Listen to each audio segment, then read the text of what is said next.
શ્રવણ વગર કીર્તન શક્ય નથી. અને તમામ ઇન્દ્રિયો, તમામ ચિત્તવૃત્તિ એક બ્રહ્મને જ ચાહતી હોય, એક જ રસને પીવા માંગતી હોય, ત્યારે ચિંતન સહજ બને જાય.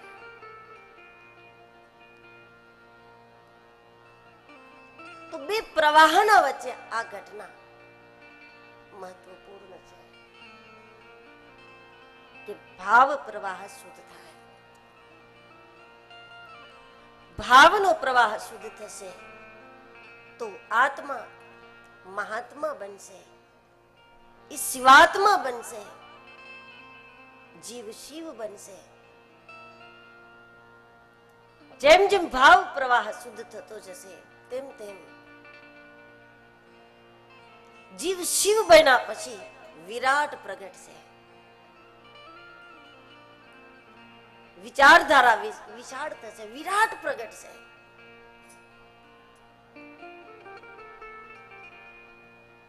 તો સામે છે એમાંય રામ દેખાશે, પોતાની અંદર પણ રામ સંભળાશે. અને એ માટે એક જ દિશા છે. તુલસીદાસજીએ પણ કહ્યું છે, ન આન ઉપાવો, બીજો ઉપાય નથી, બીજો રસ્તો જ નથી, એક જ ઉપાય છે. અને એમાંય જ્યારે અમુક ભૂમિમાં આસન લગાવવાનો મોકો મળી જાય ત્યારે ભૂમિકા બન્યા વગર રહે નહીં. માણસ એ જ કામ કરે છે જે ભૂમિકામાં એ જીવે છે. જેની ભૂમિકા ઊંચી નથી એને ભાગ્ય કદાચ ઊંચા સ્થાન ઉપર બેસાડી દે તો એ ઊંચા સ્થાનથી પણ નીચી જ હરકત કરે. કાગડાને રાજમહેલ ઉપર બેસાડી દો તો એ હંસ ના થઈ જાય. એની ભાષા નહીં સુધરે, એની રીત નહીં સુધરે, કારણ કે ભૂમિકા બને તો જ માણસ સારું જીવી શકે.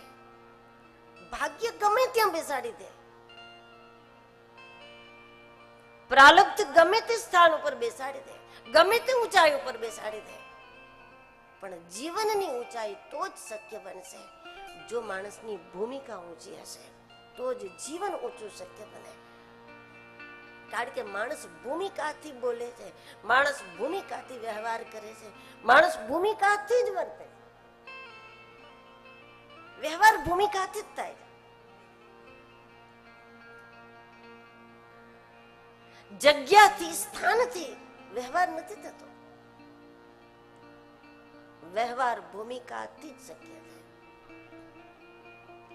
એટલે સામાન્ય સ્થાનમાં રહેનાર માણસ પણ ઘણી વખત ઊંચી વાત કરતો હોય, ઊંચું જીવતો હોય, એના ઊંચા નીતિ નિયમ હોય, અને ઘણી વખત મોટા મોટા હોદ્દા ઉપર સમાજે જેમને બેસાડ્યા હોય, મંત્રી તંત્રી ખબર નહીં શું બનાવી દીધા હોય આપણે એમને, પણ ત્યાંથી એમની કરણી ક્યારેક આપણે જોઈએ તો આપણને જુદું લાગે કે અહીંથી પણ, કારણ કે માણસ ભૂમિકાથી જ વ્યવહાર કરે.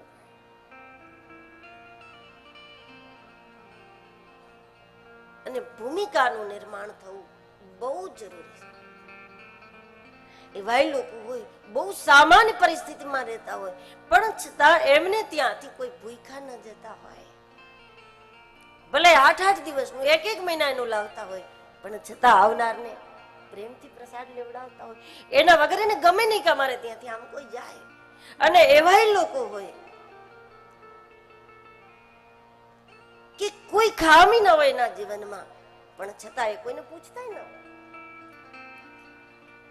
તો પરિસ્થિતિ પેલાની છે કે ઘણાને પ્રસાદ લેવડાવે, આની નથી. પણ કોણ કરાવે છે? એક ગરીબ માણસ પરમાર્થ કરતો હોય તો કોણ કરાવે છે? ભૂમિકા કરાવે છે. એક અમીર માણસ પણ પરમાર્થ ન કરી શકતો હોય તો કોણ રોકે છે? એને ભૂમિકાનો અભાવ જ રોકે છે. વસ્તુ તો છે, સગવડ બધી છે એમની પાસે, એને ભૂમિકાનો અભાવ રોકે છે. એક સામાન્ય માણસ કોઈને આવકાર આપતો હોય તો ભૂમિકા કરાવે છે. એટલે જીવન દરમિયાન સ્તર બનાવી લેવું એ બહુ જ મોટી સફળતા છે. સ્તર બનાવી લેવું. અને એમાંય ભારતમાં જ્યારે માણસનું શરીર આપણને મળ્યું હોય, સનાતન ધર્મનું અવલંબન મળ્યું હોય અને વારંવાર નર્મદાના કિનારે બેસવાના મોકા મળતા હોય, ભૂમિકા બનાવી લેવી જોઈએ, સ્તર બનાવી લેવા જોઈએ. કારણ કે એ જ કામ કરશું જે સ્તરથી આપણે જીવતા હશું. માનસમાં જ્યારે સરસ્વતીને કહેવામાં આવ્યું કે કોઈની બુદ્ધિ બગાડો દેવતાઓ દ્વારા, તો સરસ્વતીએ ખાસ કહ્યું કે તમે સ્તરથી આ જગ્યાએ છો. ઊંચ નિવાસ નીચ કરતું દેખી ન શકઈ પરાઈ વિભૂતિ. અને ભૂમિકા બનાવવામાં, સ્થિતિ બનાવવામાં, આપણા અંતઃકરણનું સ્તર બનાવવામાં, આપણી વૈચારિક ઉન્નતિ કરવામાં બહારથી આશીર્વાદો મળશે, પ્રેરણા મળશે, સત્સંગ મળશે, પણ પ્રયત્ન પોતે કરવો પડશે, સંકલ્પ જાતે જ કરવો પડશે, તો જ સ્તર મળશે. સ્તરથી જીવવાની મજા છે. પૈસામાં જીવવાની એ મજા નથી, બંગલામાં જીવવાની એ મજા નથી, બાગ બગીચા વચ્ચે જીવવાની એ મજા નથી, કુટુંબમાં જીવવામાં એ મજા નથી, કુટુંબ વગર જીવવામાં એ મજા નથી, એકાંતમાં એ મજા નથી, અને ભીડમાં એ મજા નથી. મજા માત્ર ભૂમિકાથી જીવવામાં મજા છે, સ્તરથી જીવવામાં મજા છે. 10મા માળથી જોઈએ ને આખું અમદાવાદ દેખાય આપણને, સ્તરથી જોવામાં મજા છે. કોઈ પણ સંજોગે માણસે પોતાની ભૂમિકાનું નિર્માણ કરી લેવું જોઈએ. અને જો માત્ર એવો સંકલ્પ કરી અને અહીંયા બેઠા હશો તો માં નર્મદાની કૃપાથી મન કામના સિદ્ધિ નર મન કામના સિદ્ધિ નર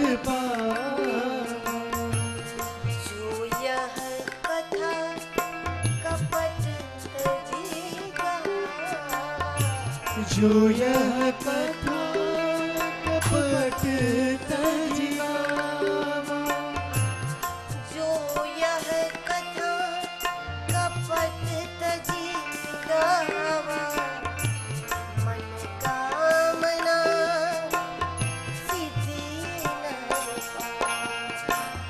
मन कामना सिद्धि नर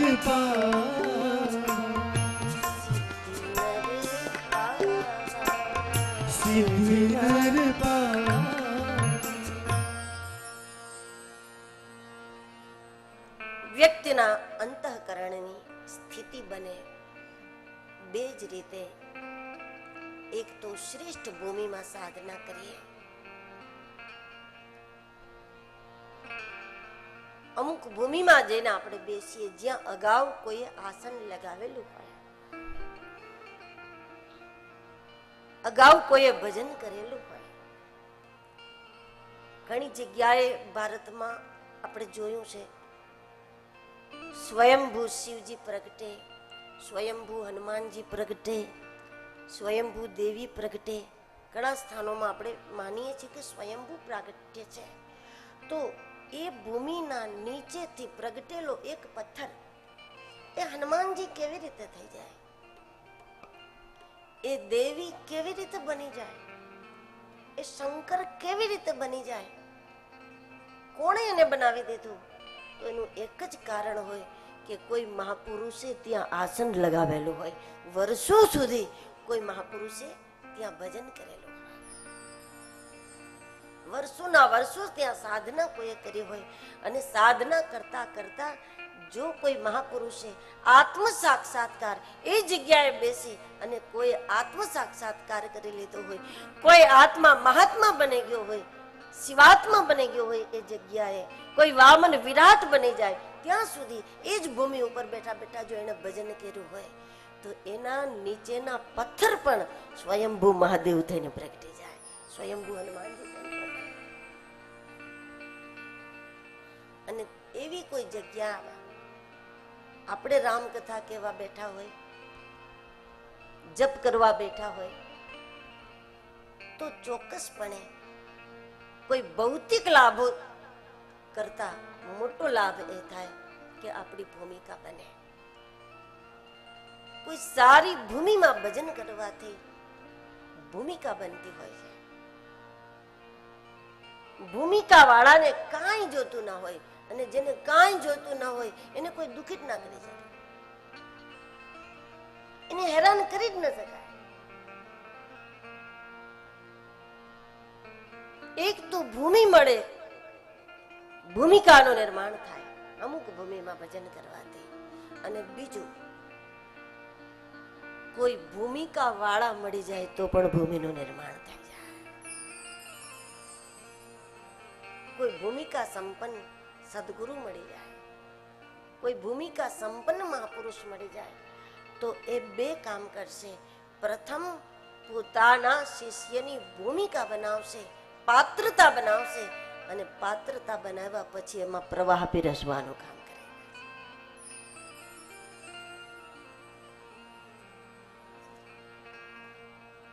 નર્મદા તટ માટે તો સંતો પાસેથી, યોગીઓ પાસેથી એવું સાંભળ્યું છે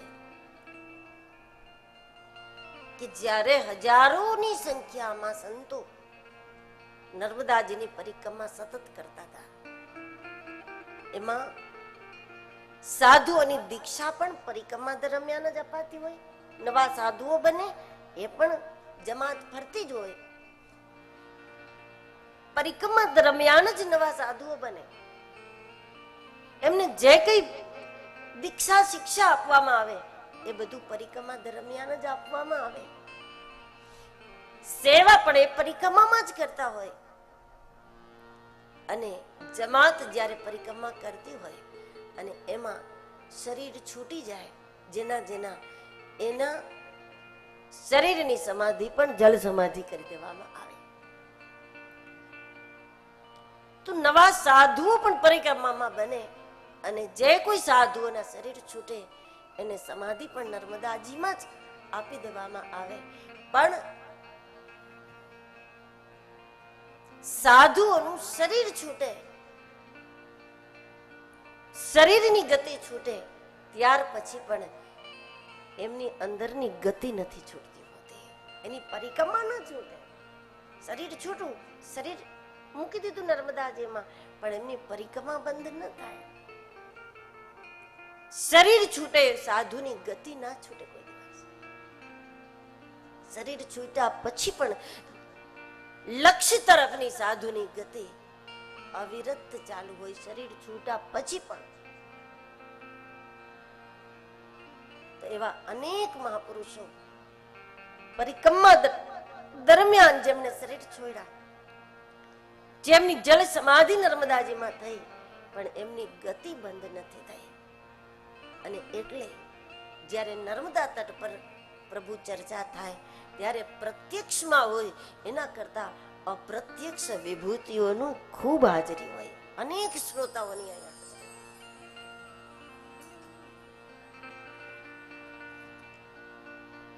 તો સંકલ્પ જો સાચો હશે, નિર્ણય એ હશે કે મારે ભૂમિકા બનાવવી છે, તો ચોક્કસ આ તટ ઉપર રામ કથા થાય કે ભાગવત થાય, કોઈ પણ કથા થાય, સંપૂર્ણ સાધના છે પ્રભુની ચર્ચા. રામ કથા સંપૂર્ણ સાધના છે. આનાથી વધીને કોઈ સાધના નથી. રામ કથાથી મોટો કોઈ પરમાર્થ નથી. રામ કથાથી મોટો કોઈ પરોપકાર નથી. કારણ કે અનાજનું દાન કરીએ તો આપણને ખ્યાલ છે કે આટલા ક્વિન્ટલ, આટલા મણ અનાજ આપણે બાંટ્યું, એનું લિસ્ટ થઈ શકશે. શિયાળામાં સાલ બાટીએ, દાબડા બાટીએ, પરમાર્થ કરવો જ જોઈએ, પણ એના લિસ્ટ આપણી પાસે હોય કે આ સાલમાં આટલા ધાબળા વેચ્યા, આ સાલમાં આટલી સાલો આપી, આ સાલમાં આટલું અનાજ આપ્યું, એનું લિસ્ટ થઈ શકે. પણ જ્યારે ભગવાનની કથાનું કોઈ આયોજન કરે ત્યારે એને કેટલા જીવ જગાડ્યા એનું કોઈ રીતે લિસ્ટ ના થઈ શકે. આ દેખીતું છતાં ગુપ્તદાન છે. આવડો મોટો મંડપ લાગે, આટલા બધા લોકો બેઠા હોય, પણ છતાંય ગુપ્તદાન છે. કારણ કે આમાં કેટલા જાગ્યા, કોણ ગતિ કરે છે, કોણ ક્યાં પહોંચ્યા, કેટલા અટકેલાને આગળ વધાર્યા, કેટલા સૂતેલાને જગાડ્યા. ન તો યજમાનથી લિસ્ટ બને, ન વક્તાથી લિસ્ટ બને, કોઈ લિસ્ટ જ ના બનાવી શકે કે આમાં કેટલાનું કલ્યાણ છે. અને જાગા એનાથી કેટલા જાગશે એ કઈ નક્કી નથી. રામ કથાથી મોટી કોઈ સાધના નથી, આનાથી મોટો કોઈ પરોપકાર નથી. અને સંપૂર્ણ શુદ્ધ સાધના જગતમાં હોય તો ભગવાનનું નામ અને ભગવાનની કથા. સંપૂર્ણ શુદ્ધ. કોઈ પણ પૂજા કરશો, કોઈ પણ અનુષ્ઠાન કરશો, કોઈ કંઈ પણ કરશો,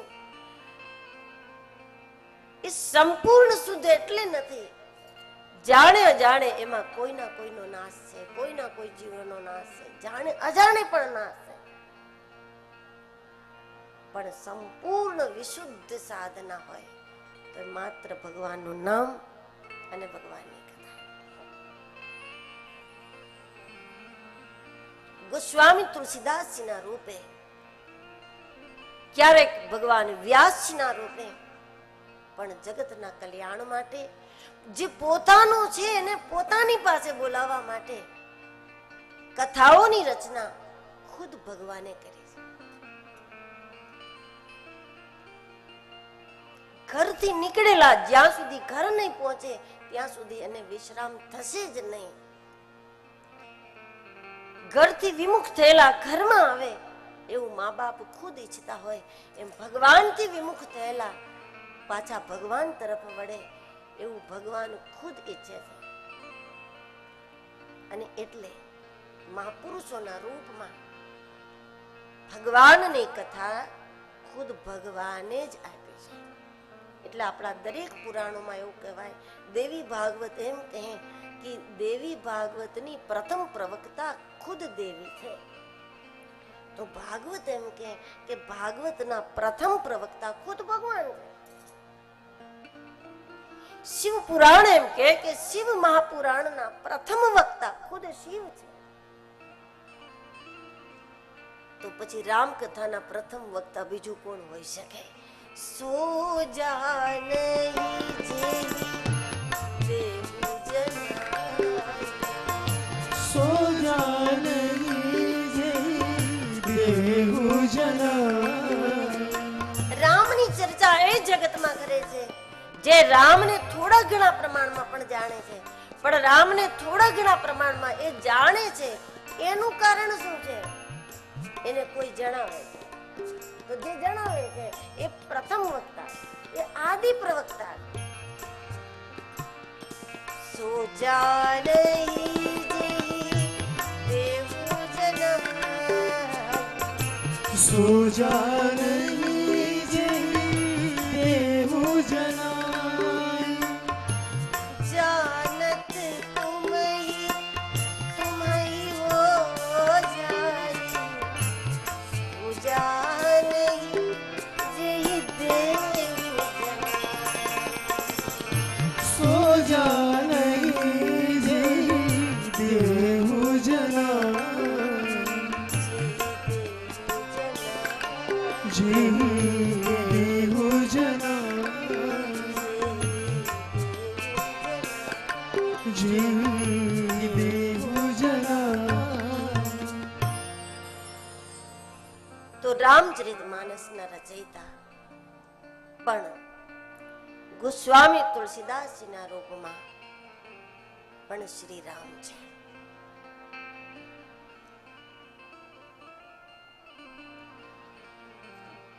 જ્યારે કોઈ મહાપુરુષમાં સ્વાર્થ અને અહંકાર આ બે વસ્તુ નીકળી જાય ત્યાર પછી એમના દ્વારા જે કંઈ થાય છે એ બધું ઈશ્વર જ કરે છે. એટલે તો સાધુ સંતના ક્રોધને પણ આપણે કૃપા માનીએ છીએ.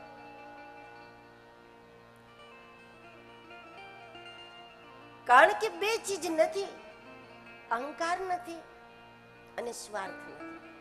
તો સ્વાર્થ અને અહંકાર આ બે વસ્તુથી જ્યારે કોઈ મહાપુરુષો પૂર્ણ રીતે મુક્ત થાય તો એમની તમામ ક્રિયા ઈશ્વર પ્રેરિત ક્રિયાઓ છે. અને ઈશ્વર પ્રેરિત હોવાથી એ શરીરથી ખુદ ઈશ્વર જ ક્રિયા કરે છે. એ સારું પણ હોઈ શકે, એ ન ગમતું પણ હોઈ શકે. ભાગવતમાં રાજા પરીક્ષિતે ભૂલ કરી, પણ છતાંય એ ભૂલને ભૂલ માનવામાં ના આવે. કલિયુગને જગ્યા આપવી એ કઈ સારી વાત હતી? કોઈ દુષ્ટ આપણે ત્યાં આવે ને એમ કે ખાલી એક ખૂણામાં હું રહીશ એટલે શું ખૂણો ખાલી કરી દે એના માટે? કોઈ ચોર આવીને એમ કે હું એક રૂમમાં પડ્યો રહીશ એટલે શું આપણે રૂમ ખાલી કરી દે એના માટે? કલિયુગને જગ્યા અપાય ખરી?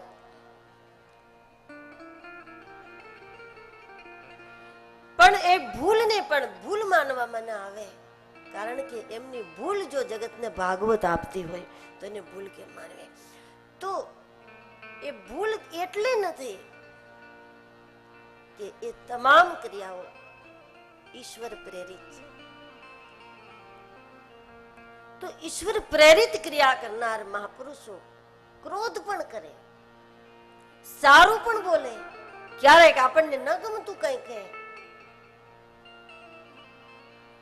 ક્યારેક વ્રત ઉપવાસ કરે, ક્યારેક સ્નાન કરે, ક્યાંક ન કરે, પણ છતાં એ દરેક રૂપમાં જગત માટે વંદનીય હોય છે. કારણ કે સ્વાર્થ અને અહંકાર બે વસ્તુ નીકળી જાય જેનામાંથી એ ખુદ કઈ કરતા જ નથી.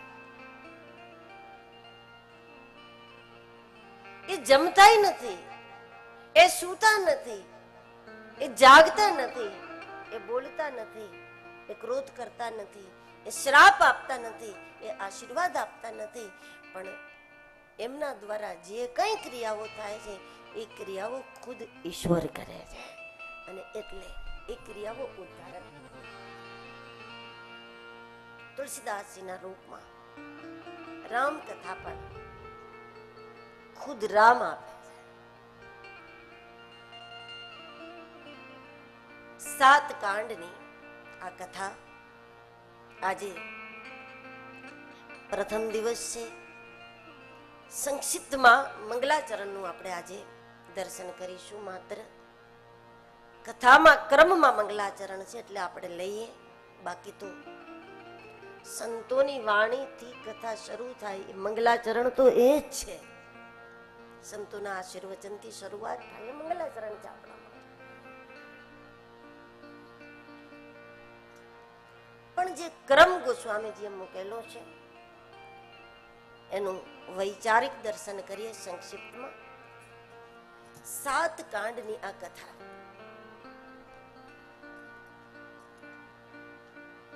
7 ભૂમિકાઓ પાર કર્યા પછી જ સમાધિ સુધી, યોગમાં પણ સમાધિ સુધી જવું હોય તો યમ, નિયમ, આસન, પ્રાણાયામ, પ્રત્યાહાર, ધ્યાન, ધારણા અને ત્યાર પછી જ અષ્ટમમાં પ્રવેશ થઈ શકતો હોય છે. રામચરિતમાનસના 7 કાંડ જો વૈચારિક યાત્રા આ કથામાં કરવામાં આવે તો બહુ સારી વાત એ બની જાય કે મૃત્યુ પહેલા આ જીવનમાં ઉત્તરકાંડ આવી જાય. નહીતર મુશ્કેલી એ છે કે જેમ જેમ સમય વીતતો જાય છે તેમ તેમ આપણા જીવનમાં ઉત્તર નથી વધતા, સવાલો વધે છે. એવા પણ લોકો છે જે ખૂબ ગ્રંથો વાંચે છે અને ખૂબ ગ્રંથો વાંચીને એમ કે અમે ગ્રંથો આટલા બધા વાંચીએ છીએ એટલે અમને આટલા બધા પ્રશ્નો છે. એ ન વાંચતા હોત તો એના ખુદના ઉપર કૃપા થઈ જાય.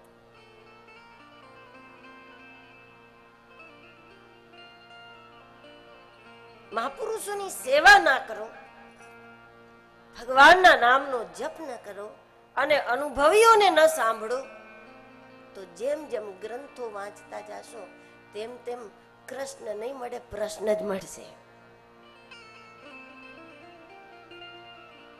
આ ખૂબ વાંચનાર ને ખૂબ અધ્યયન કરવાથી કૃષ્ણ મળવો જોઈએ, પણ 50 વાર ભાગવત વાંચ્યું એટલે આટલા પ્રશ્નો થયા. જિજ્ઞાસા અલગ વાત છે, પણ તર્ક ઉઠવા એ દુર્ભાગ્ય છે.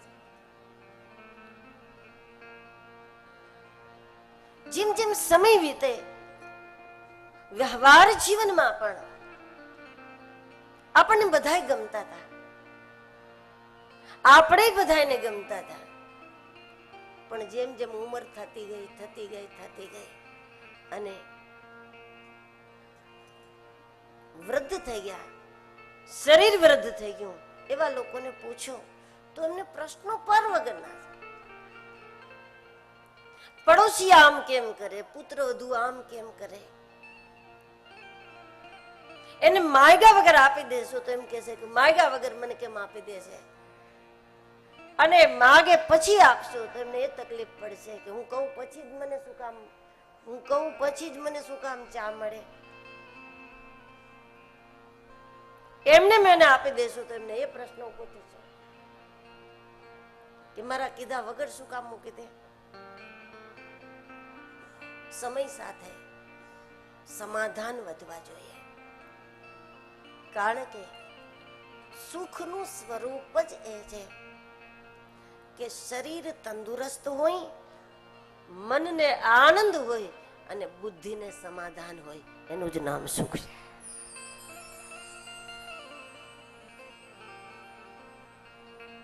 આ ત્રણ ચીજે બને એનો પ્રયત્ન કરો અને પછી શોધવા નીકળો તો દુઃખ ના મળે. કબીરજી કહે મારી પાસે જે કોઈ આવે એમ કે છે હું દુઃખી છું. કબીરજી કહે કે આ દુઃખ કોણ છે, કોણ ભાઈ છે, બેન છે, ગામમાં રહે છે, બહાર રહે છે, માણસ છે કે કઈ જનાવર છે, જે કોઈ આવે એમ કે અમે દુઃખી. તો કબીર કહે કે હું વર્ષોથી એને શોધું છું, જો એકવાર હાથમાં આવે ને તો એને પૂરું કરી દઉં કાયમના માટે, પણ શોધવા છતાં અમને દુઃખ નથી મળતું અને લોકોને શોધવા છતાં સુખ નથી મળતું. પણ સુખનું સ્વરૂપ આ છે. શરીર સ્વસ્થ હોવું જોઈએ, મનને આનંદ હોય અને બુદ્ધિને સમાધાન હોવું જોઈએ. પણ જો બુદ્ધિને સમાધાન નહીં મળે તો જેમ જેમ સમય વધતો જશે તેમ તેમ ઉત્તર નહીં મળે, પણ આપણા જીવનમાં પ્રશ્નો આપણે લોકોને કારણે આપણી અંદર એટલા પ્રશ્નો છે અને આપણને લઈને લોકોને એટલા પ્રશ્નો છે. ઘણા ઘરોમાં વડીલોના કારણે ઘરના લોકોને એટલા પ્રશ્નો છે અને ઘરના લોકોના કારણે વડીલોને એટલા પ્રશ્નો છે. અહીંયા માલસર ભજન કરનારાને નહીં હોય, પણ બાકી લગભગ બધાને આ તકલીફ છે. વડીલોને લઈને ઘરના લોકોને સવાલો છે અને લોકોને લઈને વડીલોને પણ પ્રશ્નો છે. મૃત્યુ પહેલા સમાધાનની સ્થિતિ થઈ જવી જોઈએ. નષ્ટો મોહ સ્મૃતિર્લબ્ધ્વા.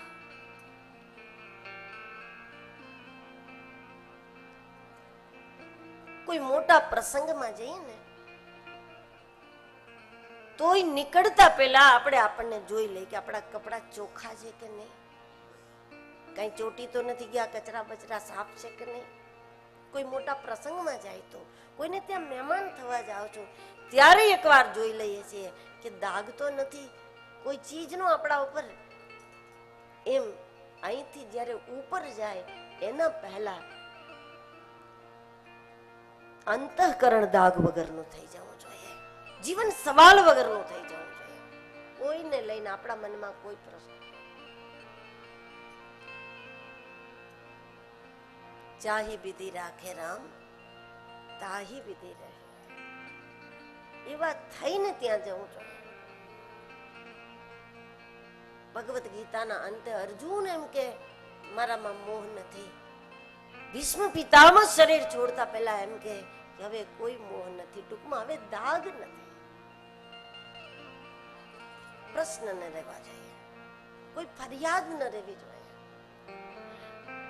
શરીર છૂટે એના પહેલા સમાધાનની સ્થિતિ બનવી જોઈએ. એ ઉત્તરકાંડ છે. અને મરતા પહેલા જો ઉત્તરકાંડ જોઈતો હોય તો પહેલા બાલકાંડ સિદ્ધ કરી લેવો જોઈએ, એટલે કે સહજતા સિદ્ધ કરી લેવી જોઈએ. સહજતા બહુ મોટી સિદ્ધિ છે. સાધુ સંતો અને ગુરુજનો પણ પોતાની બરકત, પોતાની અલૌકિક શક્તિઓ એની અંદર મૂકશે જેનામાં સહજતા હશે, એમાં બધી સિદ્ધિ મૂકી દેશે. સિદ્ધિ માટે જે લોકો કોશિશ કરશે એને કદાચ એકાદ બે સિદ્ધિ મળશે, પણ જે સહજ થઈ જશે એને દુનિયાભરના તમામ સાધુઓ પોતપોતાની શક્તિઓ પ્રદાન કરશે. બાલકાંડથી શરૂઆત થવી જોઈએ, સહજતાથી શરૂઆત થવી જોઈએ. તો 7 કાંડની આ કથા અને એના 7 શ્લોકો. વર્ણાનામ અર્થ સંગાનામ રસાનામ છંદસામ મંગલાનામ ચ કર્તારો વંદે વાણી વિનાયક. રામ કથા રામ નામમય છે, એટલે પહેલા શ્લોકનો પહેલો શબ્દ એવો છે જેમાં રકાર, આકાર અને મકાર ત્રણેયનો સમાવેશ કરી અને વર્ણાનામ શબ્દ બનાવ્યો છે. વર્ણાનામ બોલીએ તો રામ બોલવું જ પડે. પ્રથમ શબ્દની અંદર તુલસીદાસજીએ રામ ભરી દીધો છે. જગતને દેખાડવા માટે કે રામ કથાનો મારો મૂળ હેતુ એ છે કે લોકો પોતાના નામથી થોડા બહાર નીકળે અને ભગવાનના નામમાં એકાગ્ર થાય. જેટલું પોતાના નામનો વજન હશે ને એટલો ભગવાનના નામમાં આનંદ નહીં આવે. જેમ જેમ પોતાના નામનો વજન ઘટતો જશે તેમ તેમ ઈશ્વરના નામમાં આનંદ આવતો જશે.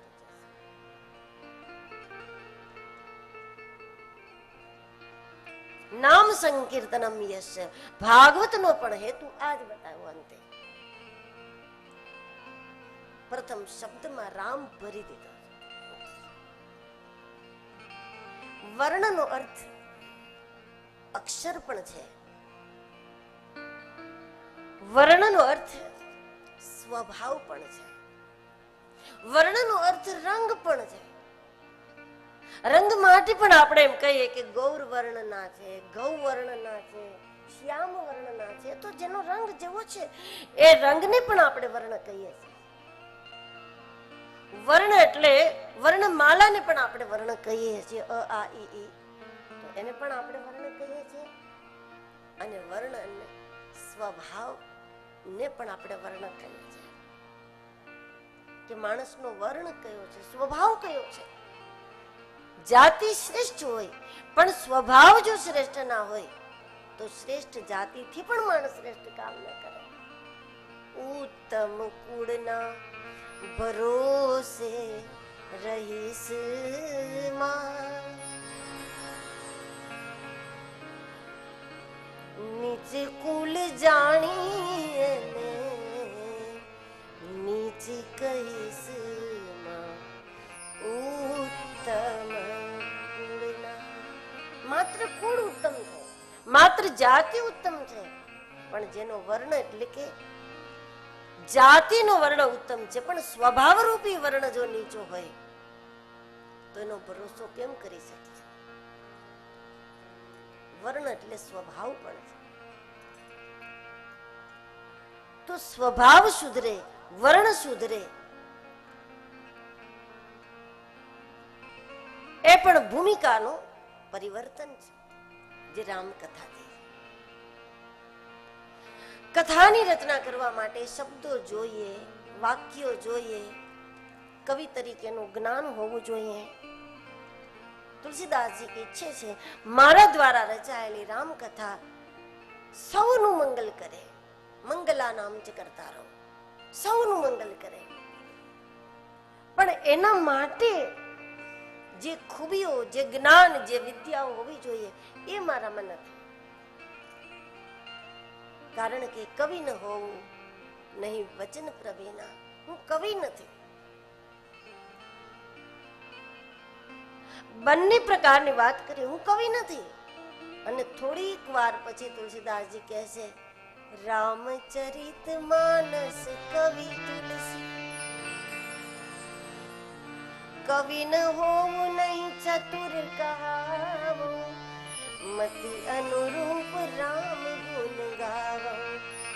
કવિ ન હો રામચરિત માનસ કવિ તુલસી. હું કવિ નથી અને હું કવિ છું. આ બંને પ્રકારની વાત છે. કોઈ એમ કે મને આ કામ નથી આવડતું અને આવડે છે, તો શું સમજવું? હું કવિ નથી અને હું કવિ છું. આ બંને વાત કઈ રીતે? તુલસીદાસજીએ કહ્યું કે હું કવિ નતો, હું કવિ નતો, હું કાંઈ નતો, પણ ભગવાન શિવની, મહાદેવની, કાશી વિશ્વનાથની, સદગુરુની એવી મહેરબાની થઈ ગઈ કે હું એકાએક બધુંય બની ગયો. કારણ કે શિવ કૃપા ધીરે ધીરે ના આપે. ગુરુ કૃપાને બે વસ્તુ નથી આવડતી, એને ધીરે આપતા નથી આવડતું અને એને ઓછું આપતા નથી આવડતું. એટલે એકાએક હું બધું બની ગયો, કારણ કે ધીરે ના આપે ને ઓછું ના આપે, હું બધું બની ગયો. વંદે વાણી વિનાયકો. ભગવાન શિવની કૃપાથી, ગુરુ કૃપાથી મારા વિચારમાં વિવેક જાગી ગયો અને મને વિવેકમય વાણી પ્રાપ્ત થઈ. તો વિચાર વિવેકને વંદન, વાણી વિવેકને વંદન. વાણી દરેક પાસે છે પણ વાણી વિવેક દરેક પાસે નથી. વિચાર દરેક પાસે છે પણ વિચારનો વિવેક દરેક પાસે નથી. વિચાર બધાય કરે, પણ અમુક લોકો કામ કરતા પહેલા વિચાર કરે ને અમુક લોકો બધું બગડા પછી વિચાર કરે. વિચાર તો બધા કરે, પણ જો કૃપા હોય ગણેશની, કૃપા હોય શિવની, કૃપા હોય સદગુરુની, એ લોકો કર્યા પહેલા વિચારે, બીજા પછી વિચારે. બીજા શ્લોકમાં શ્રદ્ધા સ્વરૂપ માં ભવાનીને વંદન, વિશ્વાસ રૂપ ભગવાન શિવજીને વંદન.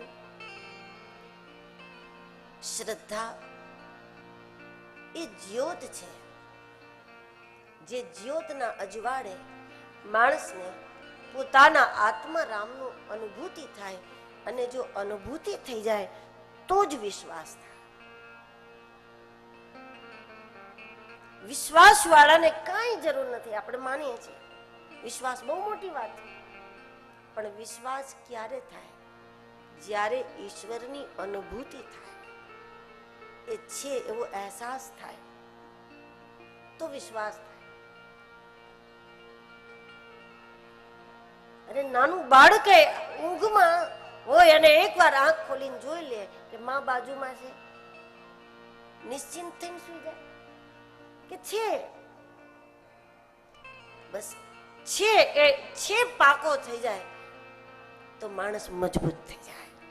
ઈશ્વર છે, બસ છે સમજાઈ જાય, એની અનુભૂતિ થઈ જાય તો જીવન સહેજ થઈ જાય. પણ અનુભૂતિ વગર વિશ્વાસ ન થાય અને શ્રદ્ધા વગર અનુભૂતિ ન થાય.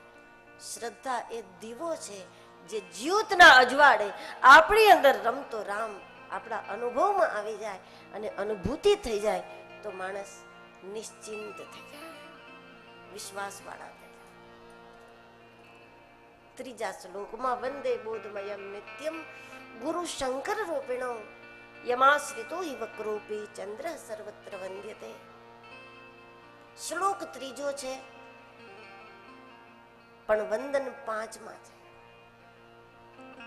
બાલકાંડના 7 શ્લોકમાં કુલ 9 વંદના છે અને 9 વંદનામાં ગુરુ વંદન તુલસીદાસજીએ 5મા ક્રમે મૂકી છે, એટલે કે મધ્યમાં મૂકી છે. પહેલા શ્લોકમાં ગણેશ અને સરસ્વતી, બીજા શ્લોકમાં ભવાની અને શંકર, 4. ત્રીજા શ્લોકમાં 5મી વંદના વંદે બોધમયમ નિત્યમ ગુરુ શંકર રૂપિણમ. કારણ કે તમામ કૃપાઓ ગુરુ કૃપા થકી જ ઉતરતી હોય છે. તેથી ગુરુ વંદનને પ્રથમ ક્રમે નહીં, 9મા ક્રમે નહીં, બિલકુલ મધ્યમાં બિરાજમાન કર્યા છે ગુરુ મહારાજને. પૂજામાં પણ આપણી પ્રધાન પૂજા મધ્યમાં જ હોય. ડાબી તરફે ના મૂકીએ, જમણી બાજુ ના મૂકીએ. આપણી જે મુખ્ય પૂજા છે, આપણા પ્રધાન ઈષ્ટ છે, એને આપણે જમણી કે ડાબી તરફ નહીં મૂકીએ, આગળ કે પાછળ નહીં, એને મધ્યમાં જ પધરાવશું. તુલસીદાસજીએ પણ ગુરુ વંદનને મધ્યમાં પધરાવ્યું કે મારામાં ગણેશ જાગ્યા એટલે કે વિવેક જાગ્યો, એ પણ આમની કૃપા. મને નિર્મલ વાણી પ્રાપ્ત થઈ, એ પણ આ કૃપા થઈ. શ્રદ્ધાની જ્યોતિ જાગે, મને આત્મા રામની અનુભૂતિ થઈ, એ બધું જ આ કૃપાથી. એ અનુભૂતિથી વિશ્વાસ પ્રગટો, એટલે ગુરુને 5મ ક્રમે પણ મધ્યમાં મૂક્યા છે. કારણ કે સદગુરુ સ્વયં જ્યોત છે.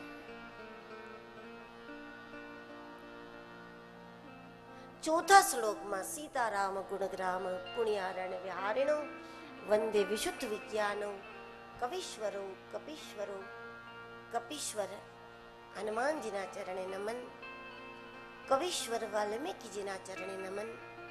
તુલસીદાસજીએ માનસની રચના કરી, એમાં નિરંતર હનુમાનજીની કૃપા અને વાલ્મીકી રામાયણથી એમને ઘણી બધી પ્રેરણાઓ પ્રાપ્ત કરી. માનસની રચના માટેની એ બધી આધાર ભૂમિ છે. તેથી કપીશ્વર હનુમાનજી, કવિશ્વર વાલ્મીકીજીના ચરણે નમન. 5મા શ્લોકમાં ઉદ્ભવ સ્થિતિ સંહાર કારણીમ ક્લેશ હારિણીમ સર્વ શ્રેયસ્કરીમ સીતામ નતોહમ રામ વલ્લભામ. જગદંબાની કૃપા જેના ઉપર થાય, મતિ જ્યારે નિર્મલ થાય તો કોઈ પ્રકારનો ક્લેશ ના રહે. તેથી સીતાજી માટે શબ્દ છે ક્લેશ હારિણી. જગતની ઉત્પત્તિ, સ્થિતિ અને લય કરનારી છે શ્રી સીતા. એ જ્યારે બ્રહ્મામાં કામ કરે, બ્રહ્માના ઉપર મહેરબાન થાય, ત્યારે એને બ્રહ્માણી કહેવામાં આવે. એ જ્યારે નારાયણ ઉપર કૃપા કરે અને નારાયણ થકી કોઈ કાર્ય સિદ્ધ કરે, ત્યારે એ શક્તિને નારાયણી કહેવામાં આવે. અને જ્યારે એ શિવ થકી જગતનું પરિવર્તન કે સંહાર કરે અને એ શિવ દ્વારા કાર્ય કરે, શિવની આધાર ભૂમિ જ્યારે એ બને, ત્યારે એને આપણે શિવા કહીએ.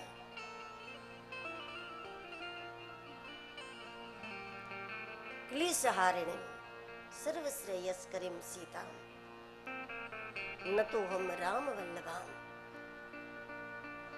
વિશુદ્ધ ચિત્ત વૃત્તિ છે સીતા. ચિત્ત શુદ્ધ થાય, શુદ્ધ રામ પ્રાપ્ત થાય. પણ શુદ્ધ ચિત્ત સંસારમાં રહીને ક્યારેક અશુદ્ધ થવાની શક્યતા છે.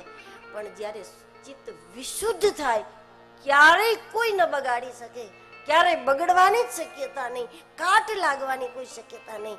એમ ચિત્ત જ્યારે વિશુદ્ધ બની જાય, ત્યારે એ વિશુદ્ધ ચિત્તને સીતા કહેવામાં આવે છે. અને તેથી કૌશલ્યા રામ કે દશરથ રામનું ભજન ન થાય. વિશુદ્ધ ચિત્ત વૃત્તિ એ રામમય હોય તો ભજન સીતારામનું થશે. એ જ રામાકાર બની શકે, એ જ વૃત્તિ રામાકાર બની શકે. 6થા શ્લોકમાં પરમાત્મા ના રૂપમાં ભગવાન રામને બ્રહ્મ કહીને ગોસ્વામીજી નમન કરે. યન્માયા વસવર્તિ વિશ્વમખિલમ બ્રહ્માદિદેવ यत्सत्त्वादमृसैव भाति सकलं रज्जो यथा यत्पादप्लवमेकमेव हि भवान् बोधिस्थितिर्सावधान् वन्देऽहं तं शेषकारणपरं रामाख्यमीशम्।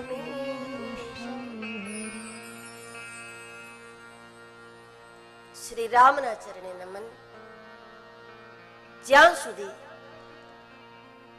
એ રામમાં, એ બ્રહ્મમાં, જે ઘટઘટમાં રમે છે એ રામને અહીંયા ગોસ્વામીજીએ વંદન કર્યા છે. દશરથજીના આંગણામાં રમતા રામને અહીંયા નમન નથી, પણ જે ઘટઘટમાં રમે છે, પરમાત્મા ઘટઘટમાં રમે છે, તેથી એ રામ છે. શરીર છૂટે ત્યારે જેનું શરીર છૂટે એ કૃષ્ણનો ગમે તેટલો મોટો ભક્ત હોય, પણ છતાંય ત્યાં કૃષ્ણ બોલવામાં ના આવે, કૃષ્ણ બોલો ભાઈ ના બોલવામાં આવે.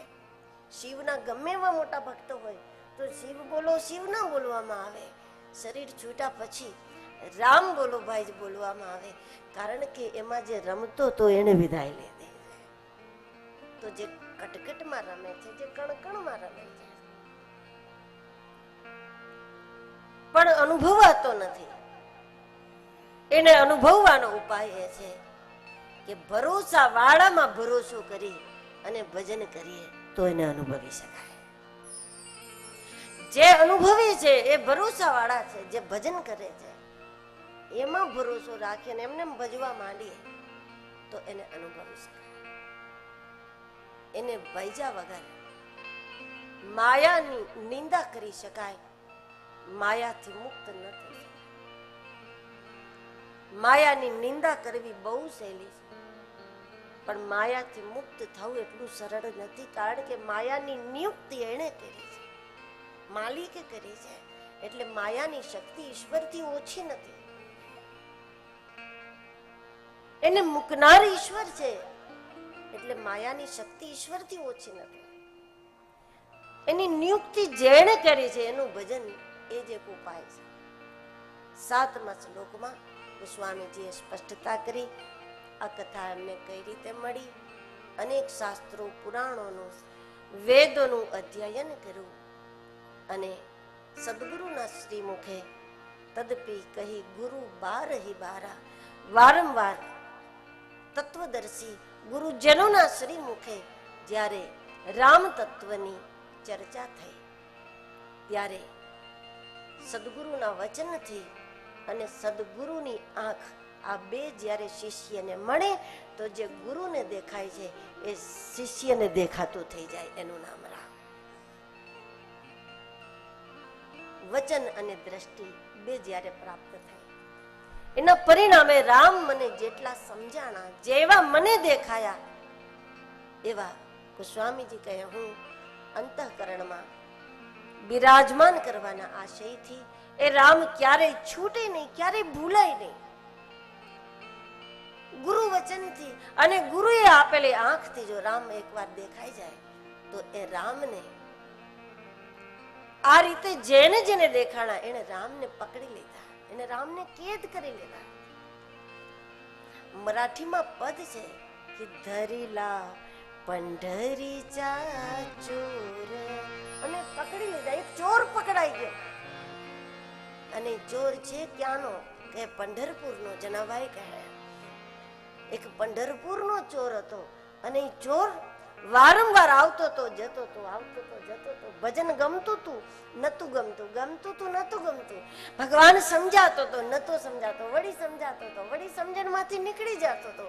પણ જ્યારે તત્વદર્શી ગુરુના વચન અને તત્વદર્શી ગુરુની આંખ જ્યારે અમને મળી તો અમે કાયમના માટે એને કેદ કરી લીધો, કાયમના માટે પકડી લીધો.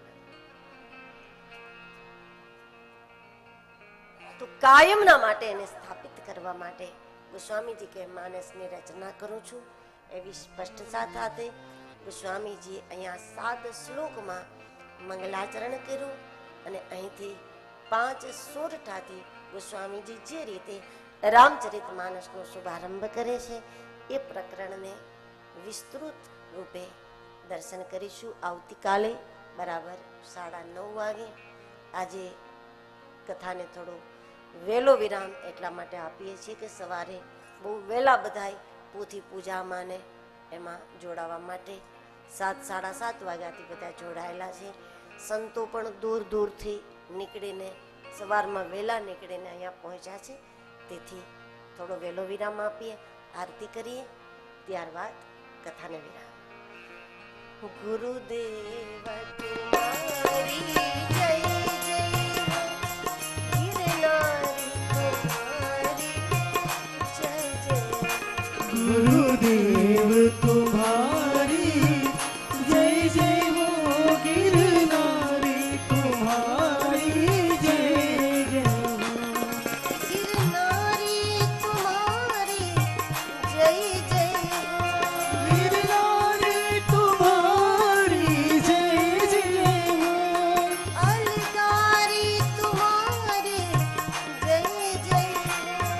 अलगारी तुम्हारी जय जय हो. भयहारी तुम्हारी जय जय हो. भयहारी तुम्हारी जय जय हो.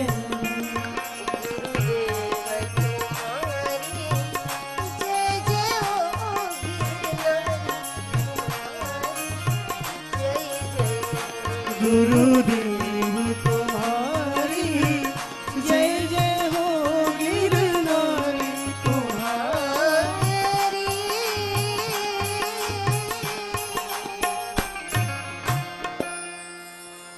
जय जय हो.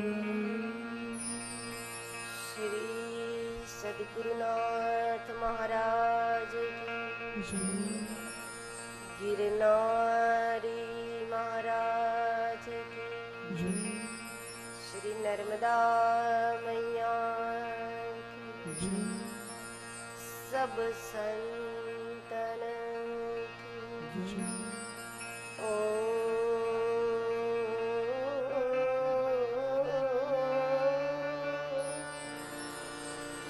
नमः पार्वती पते हर हर महादेव.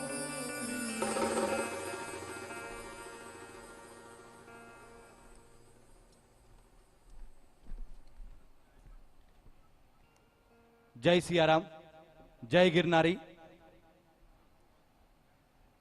માં નર્મદાના રેવા તટે, માં રેવાના તટે આજની આ પ્રથમ દિવસીય શ્રી રામચરિત માનસ કથાનો આપણે સૌએ વિશેષ રસપાન કર્યું.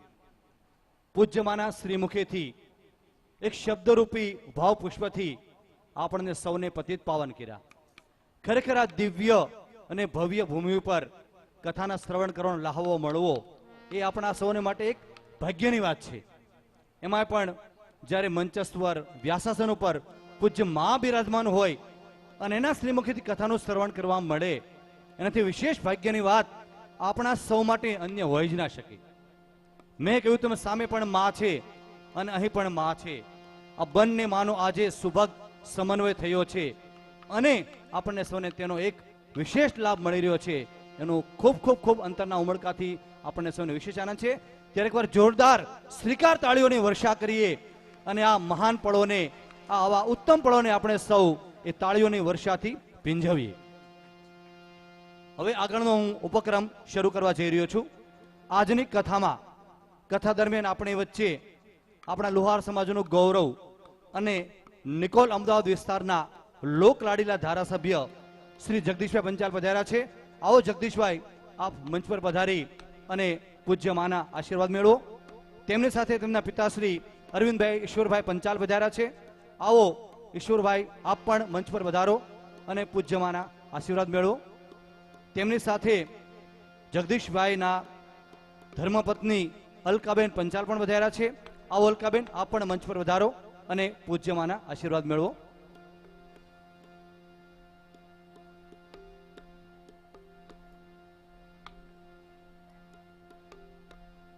તેમજ આપણા જગદીશભાઈના માતુશ્રી કડવીબેન પણ મંચ પર આવશે. આવો આપ પણ પૂજ્યમાના આશીર્વાદ મેળવો.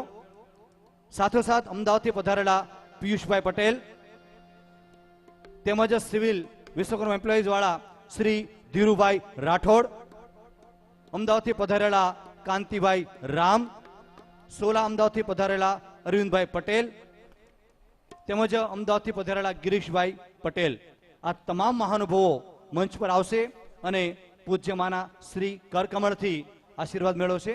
આવો સબ આપ પધારો. એક વિશેષ જાહેરાત.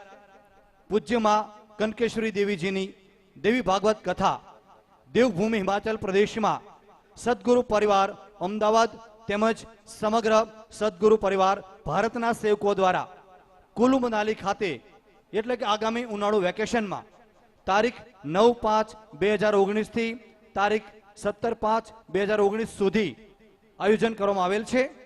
કથાની સાથે સાથે કાશ્મીરના વૈષ્ણો દેવી તથા પટણી ટોપ, શિવખોડી, પંજાબના અમૃતસર વાઘા બોર્ડર, હિમાચલ પ્રદેશની 5 શક્તિપીઠો જ્વાલાજી, ચિંતાપૂર્ણી, બગલામુખી, ચામુંડા દેવી તથા બ્રિજેશ્વરી દેવી તેમજ હિમાચલ પ્રદેશના અન્ય હિલ સ્ટેશનો જેવા કે ડેલહાઉસી ધર્મશાળા, મનાલી અને મરણીકરકનો કુલ 22 દિવસનો પ્રવાસ અને આ કથાનો મંગલમય અવસર યોજાનાર છે. સાથોસાથે ગુજરાતી ભોજન અને રહેવાની હોટલની ઉત્તમ સુવિધા પણ ગોઠવવામાં આવેલ છે.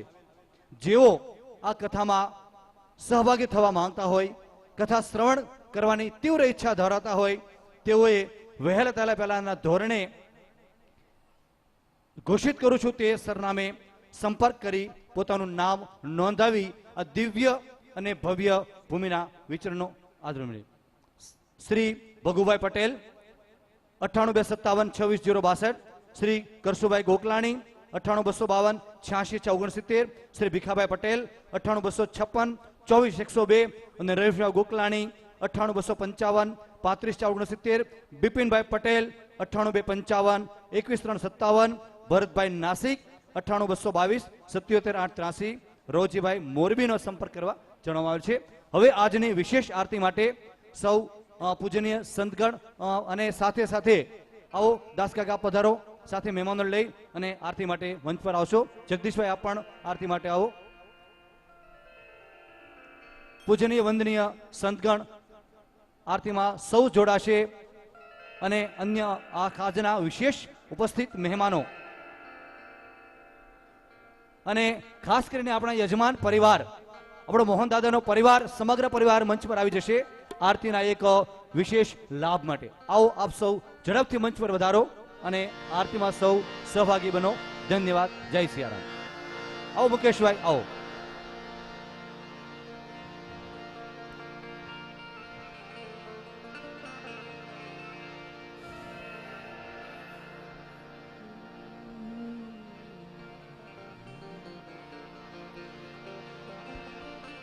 મુંબઈથી પધારેલા ભાવેશભાઈ આપ પણ આરતી માટે આવો.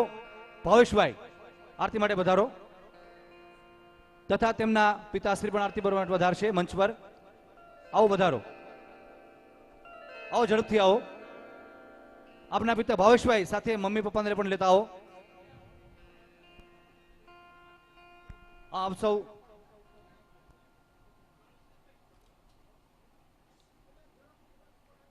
ઝડપથી મંચ પર આવશો પ્લીઝ. સૌ વંદનીય સંતગણ, આજના અતિથિ વિશેષગણ તેમજ યજમાન પરિવાર સૌ આરતી માટે જોડાશે અને મંગલમય આરતીનો દિવ્ય લાભ લેશે. आरती श्री रामायण गीति विरट कलित ललित सेत गावत ब्रह्मादिक मुनि नारद वाल्मीक विज्ञान विशारद सुख संकादिक शेष सारद बरने पवन सुत कीरत लेके आरती श्री रामायण गीत गावत वेद पुराण अष्टदश छो शास्त्र सब ग्रंथन को रस मुरगन संतन को सब